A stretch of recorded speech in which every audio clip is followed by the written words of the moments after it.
Aujourd'hui, on va s'occuper de ça. Ce bordel-là. Oui, je pèse mes mots, c'est un bazar monstre. On va avoir ici mes deux mini PC. Donc j'ai un mini PC qui contient Docker et j'ai un autre mini PC qui va contenir uniquement Home Assistant. J'ai également un routeur, la box internet et un switch 16 ports. Bon, il y a des choses que je ne vais pas faire tout de suite, mais il y a des choses que je vais faire tout de suite. Comme par exemple les mini PC que j'aimerais mettre dans un rack serveur. Sauf que là, c'est pas un rack serveur.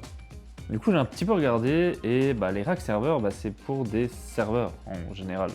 Donc, ils sont quand même assez larges. Mais j'ai trouvé une petite solution qui est plutôt intéressante. Mais avant de voir ça, on va préparer ce meuble-là parce qu'il va falloir de la ventilation. La température du mini PC avec Docker, eh bien, des fois, il monte à 80 degrés et parfois un petit peu plus aussi. Donc, ça m'est déjà arrivé 2 fois qu'il ne réagissait plus du tout. On n'avait plus du tout de signal, j'arrivais plus à me connecter en SSH, j'arrivais encore à faire du ping. Mais en tout cas, il était totalement en carafe et je pense que c'est à cause de la température. Donc du coup, pour éviter ça, on va mettre ça dans un rack avec un ventilateur dans le rack. Et on va également mettre un ventilateur dans le caisson ici pour pouvoir extraire la chaleur et également faire rentrer l'air frais. Aussi, j'ai un problème ici avec mon meuble, c'est que quand je le ferme, il se ferme pas. Pourquoi? Parce que j'ai l'onduleur qui est à côté, je peux pas mettre l'onduleur dedans parce que ce serait, je pense, trop lourd. J'ai pas envie de le risquer en tout cas. Et donc, c'est pour ça que j'ai des câbles qui sortent. Ce qu'on va faire, c'est qu'on va percer un trou pour passer ces câbles-là. On va percer un trou pour mettre le ventilateur. Et vous allez voir le ventilateur, je vais le piloter, je pense avec un ESP et une sonde de température qui sera directement branchée sur l'ESP. Et donc c'est ce qui fait que je vais avoir en fait mes mini serveurs ici. Voilà. Alors c'est justement l'avantage que je vous disais dans une précédente vidéo, l'avantage des mini PC c'est que ça fait pas beaucoup de bruit et du coup on peut se permettre de les garder ici dans le salon. Par contre, quand on va mettre un ventilateur, là ça va peut-être faire du bruit. Alors du coup vous verrez j'ai pris des ventilateurs qui sont hyper silencieux bien sûr, pour que ça ne fasse pas de bruit. Bien sûr, c'est aussi dans cette vidéo que je vais vous annoncer quelque chose, du coup, que j'ai acheté et du coup qui rend ce projet possible là, sinon ça n'aurait pas été possible en vrai. Et donc on va tout de suite découvrir cette nouveauté et ça va vous annoncer plein de belles choses pour cette chaîne et surtout une nouvelle thématique pour la chaîne.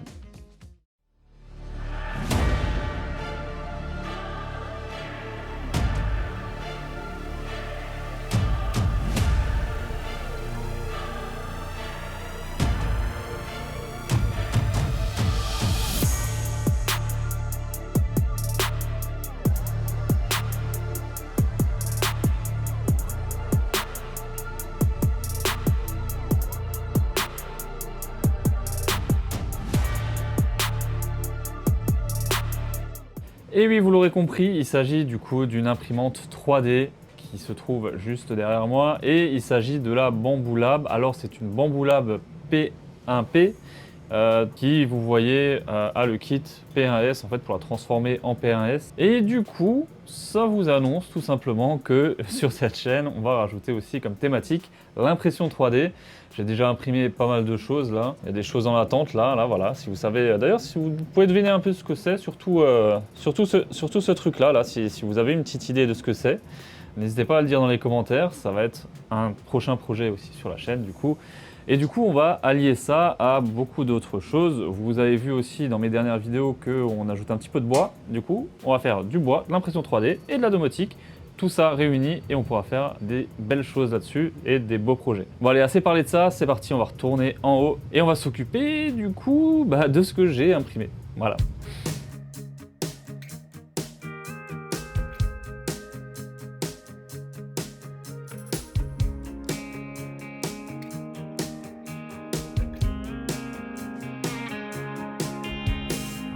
Alors le designer, ça va être MK Element, c'est lui qui a fabriqué ici ce rack. Donc merci à lui parce qu'il a l'air vraiment exceptionnel. Je vais le monter, on va voir ce que ça va donner, mais en tout cas déjà il a l'air incroyable. Et il y a également ça, bon ça c'est pas lui qui l'a fait, mais en tout cas j'ai trouvé ce modèle là déjà directement imprimable pour mon mini PC, donc ça c'est vraiment top. Je vous mettrai bien sûr tous les liens en description, mais d'abord on va visiter le blog et on va voir comment on assemble tout ça. Même si ça a l'air plutôt simple, j'ai pas envie de mettre une pièce à l'envers, donc on va en profiter. Alors il existe deux versions, il y a une version qui va être avec des inserts directement, des inserts filetés qu'on mettra dans les trous, ou alors une version avec ici des écrous qu'on peut mettre à l'intérieur, c'est des écrous de M6. D'ailleurs, j'ai pas testé encore mes écrous s'ils rentrent dedans. J'espère qu'ils vont rentrer, sinon je vais avoir l'air con. Sachant que je les ai pris au Brico Dépôt, donc normalement c'est une taille assez normée, mais bon, on verra.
Ok, donc maintenant j'avais trouvé un modèle déjà prédéfini pour mon mini PC, le Minix Forum. Par contre, je n'ai pas de deuxième support pour mon Minix. Le Minix, c'est là où j'ai Home Assistant dessus.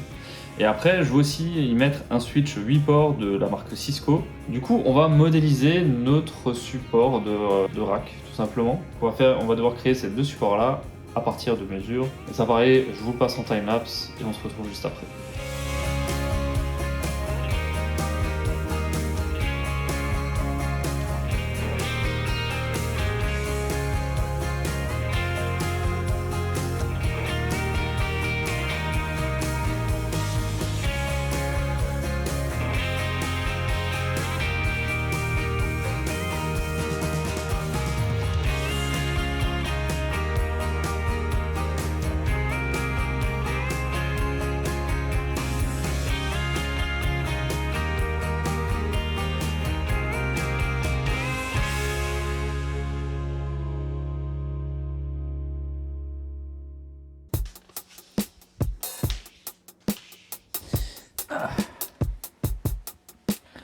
Bon voilà, alors du coup ce qu'on va faire c'est que va falloir éteindre mes deux mini PC de production.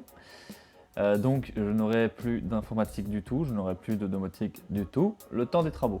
Donc ça, c'est un peu obligé parce que vu que je vais percer ici, je vais percer là, j'ai pas envie que toute la poussière se retrouve dans les PC, et je vous déconseille d'ailleurs de faire des perçages ou des choses qui font de la poussière à côté de PC qui tournent, parce que du coup tout va être aspiré à l'intérieur et ça va être un carnage. Donc vraiment là moi je vais les enlever, de toute façon je vais les mettre dans le rack après, donc ça va être beaucoup plus simple aussi de les mettre dans le rack. Donc voilà, et il y a quelque chose auquel je n'ai pas pensé quand j'ai fait le boîtier 3D pour ça, que je suis en train d'imprimer en bas. C'est qu'il a les ports USB sur le côté, donc je pense que je vais devoir couper, du coup j'aurais dû penser à l'impression directement, mais je vais devoir couper pour pouvoir brancher ici mes câbles USB, parce qu'en fait un des deux câbles ici ça va être tout simplement l'antenne Z-Wave, et j'ai quelques trucs encore en Z-Wave que je vais garder, donc du coup je vais laisser quand même l'antenne Z-Wave branchée, et je vais devoir découper du coup dans les grilles. Bon, c'est pas comme ça arrive. Bref, il est temps de couper tout ça, et bon, on va pas percer, on va défoncer. Voilà, on va prendre mon nouveau joujou, la défonceuse. Et vous allez voir, j'ai une petite technique que j'ai trouvée sur YouTube d'ailleurs. Un youtubeur suédois, bon toutes les vidéos sont en anglais mais elles sont vraiment top, où il travaille du bois mélangé avec l'impression 3D, c'est vraiment top ce qu'il fait. Si vous voulez aller voir, n'hésitez pas, je vous mets le lien en description de sa chaîne. Et on va du coup défoncer ici avec une petite technique pour la défonceuse. On voit ça tout de suite après avoir fait un peu de ménage.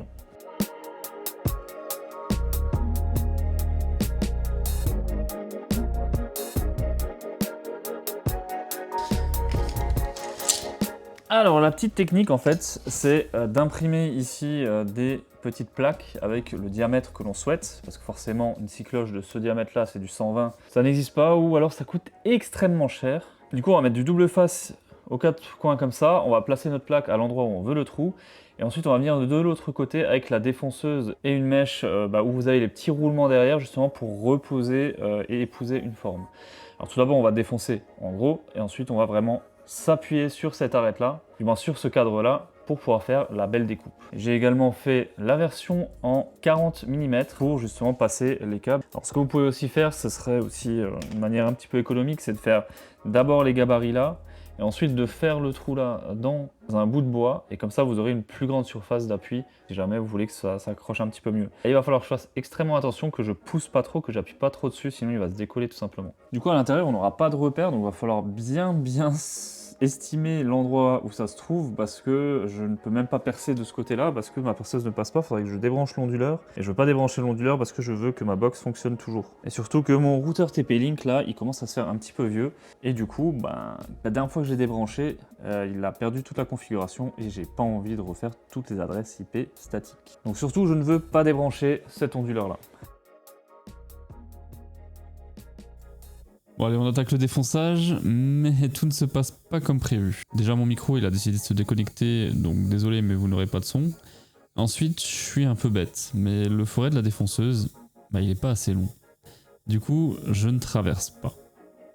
Mais encore c'est pas le pire. Vous êtes prêts pour le pire? Non, vous n'êtes pas prêts pour le pire.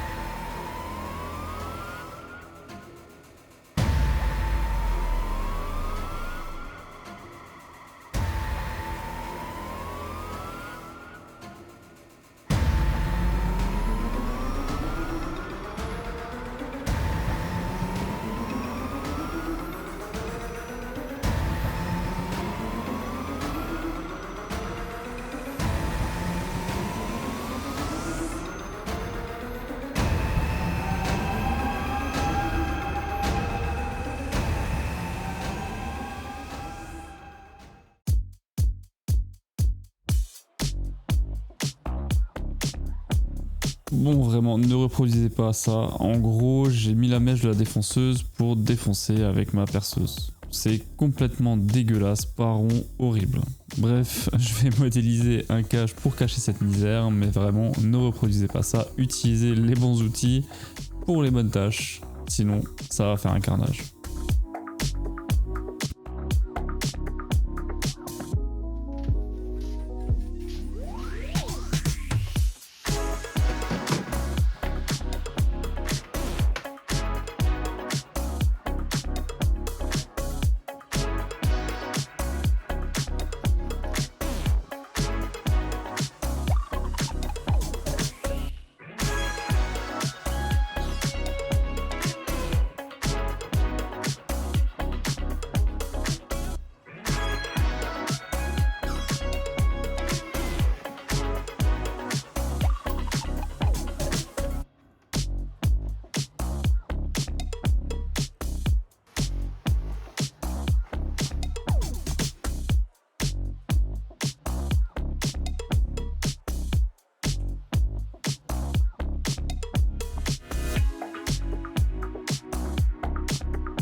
Donc voilà, on a les deux mini PC avec le switch qui est maintenant dans le rack. Alors c'est un switch 1 Go, c'est pas un switch 10 Go, je vais le changer prochainement, mais j'ai en projet de refaire toute mon installation réseau, et bon là j'attends juste d'avoir le budget pour le faire, mais en tout cas n'oubliez pas de vous abonner si ça vous intéresse. J'ai pas encore installé les ventilateurs, et c'est pour une raison, c'est que j'ai pas encore géré la gestion de ces différents ventilateurs. Pour la gestion, je vais utiliser un ESP8266 sur un node MCU, et c'est tout simplement cette carte là ici avec tout plein de pins.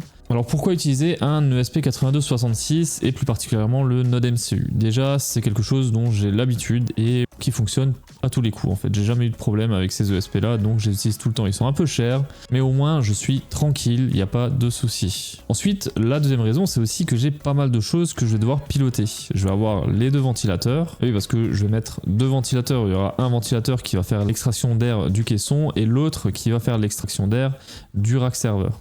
Donc il me faudra deux relais pour allumer ces deux radiateurs ou alors les éteindre. Ensuite, un de ces deux ventilateurs, il va avoir 4 broches. Pourquoi? Parce que c'est un PWM. Alors qu'est-ce que c'est un PWM? C'est juste qu'on va pouvoir envoyer un signal pour gérer la vitesse de notre ventilateur. C'est-à-dire qu'il est alimenté en 12 volts en continu, et juste on envoie un signal pour dire on veut la petite vitesse, la moyenne, la grande, enfin la vitesse à laquelle on veut. L'autre ventilateur, c'est un ventilateur simple avec 3 broches. Il ne permet pas de contrôler la vitesse par un signal.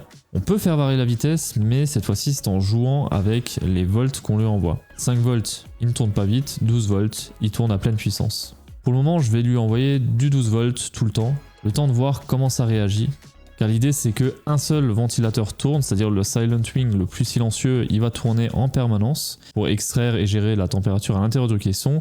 Et si vraiment il y a trop de chaleur ou qu'il n'arrive pas à extraire assez vite la chaleur, eh bien je vais activer mon deuxième ventilateur à pleine puissance pour vraiment donner un coup de boost à l'aération.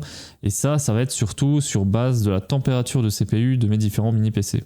Il ne prendra pas en compte la température qu'il y a dans le caisson. Ensuite, on va voir le capteur de température qu'on va devoir mettre aussi sur cette ESP. Le capteur de température, je vais utiliser un tout bête DHT11 parce que j'ai pas besoin d'une précision accrue, donc je vais pas prendre un DHT22 ou vraiment un truc qui est hyper précis. Tout ce que je veux savoir, c'est que quand ça devient un petit peu chaud, eh bien, on augmente un peu la vitesse de ventilation. J'en ai pas besoin pour gérer du chauffage, par exemple. Aussi, le node MCU, il ne délivre que du 5 volts ou du 3,3 volts. Et ça, c'est un problème parce que mes ventilateurs, ils tournent en 12 volts. Du coup, il va me falloir une alimentation supplémentaire en 12 volts pour alimenter mes ventilateurs. Et ensuite, le signal, lui, il peut venir en 5 volts, il n'y a pas de problème. Donc avec tout ça, on va avoir besoin de pas mal de broches sur la carte. Donc il faut forcément une carte avec beaucoup de broches disponibles.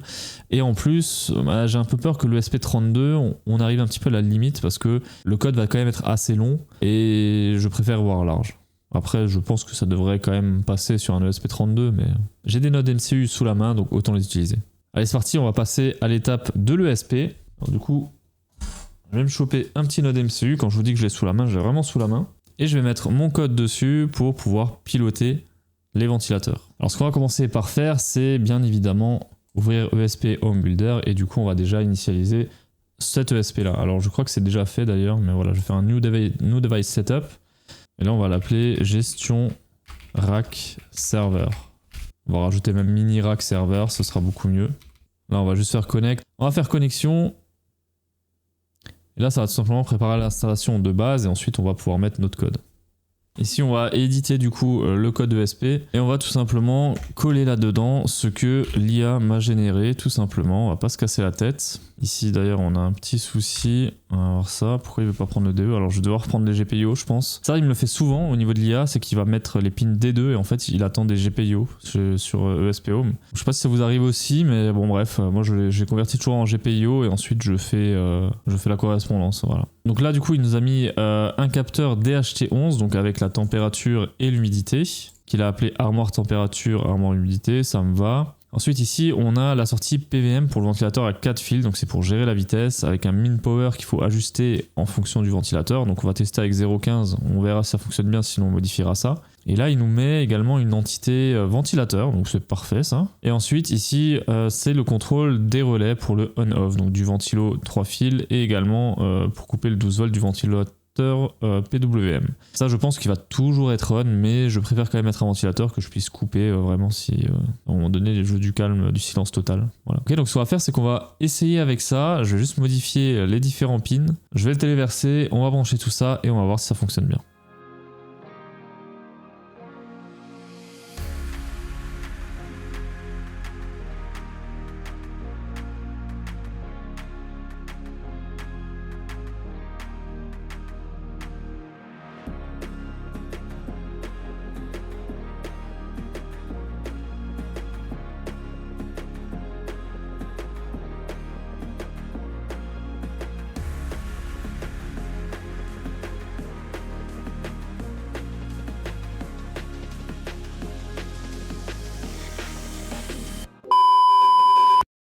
Et ouais, je suis en train de faire le montage et je me rends compte que l'enregistrement a coupé. Du coup, vous n'avez pas la suite. Bon, grosso modo, je vous ai fait le schéma, donc du coup, vous arriverez quand même à deviner le montage. Et on passe tout de suite, du coup, à quand c'est installé. Voilà.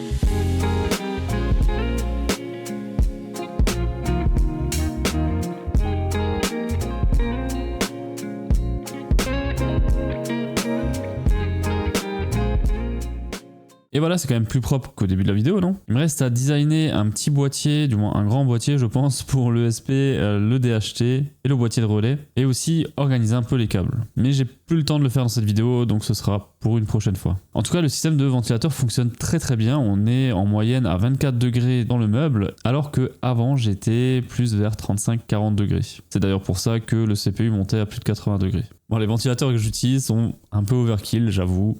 J'aurais pu prendre des plus petits aussi, mais voilà, j'ai trouvé ceux-là sur Vinted, ils étaient pas très chers. Voilà, j'ai acheté les deux pour 20 €. Donc franchement, même pas 17 €. Donc franchement, à ce prix-là, autant mettre des grands, on est tranquille, ils n'ont pas besoin de tourner vite et du coup, ils ne font pas de bruit. Voilà. Justement, le bruit, parlons-en, ils ne font vraiment pas de bruit. Si vraiment on a un silence total, là on entend un tout petit peu, mais sinon, si on a un tout petit peu de bruit, là j'ai mon PC qui tourne, j'entends mon PC, mais les ventilateurs, je les entends pas du tout. Même quand on a la télé allumée, on les entend pas du tout. Alors ce ventilateur de Be Quiet, le Silent Wing, c'est le modèle 3, c'est même pas le dernier, il est excellent. Et en plus, je l'ai pris d'occasion. Voilà, j'espère que cette vidéo vous a plu, vous savez ce que vous avez à faire, mettez le petit like si vous avez aimé, n'oubliez pas de vous abonner si vous ne l'avez pas encore fait. Merci en tout cas d'avoir regardé la vidéo jusqu'au bout, et on se dit à très vite pour une nouvelle vidéo. Bon et maintenant moi je vais couper le chauffage parce qu'il commence à faire chaud quand même là.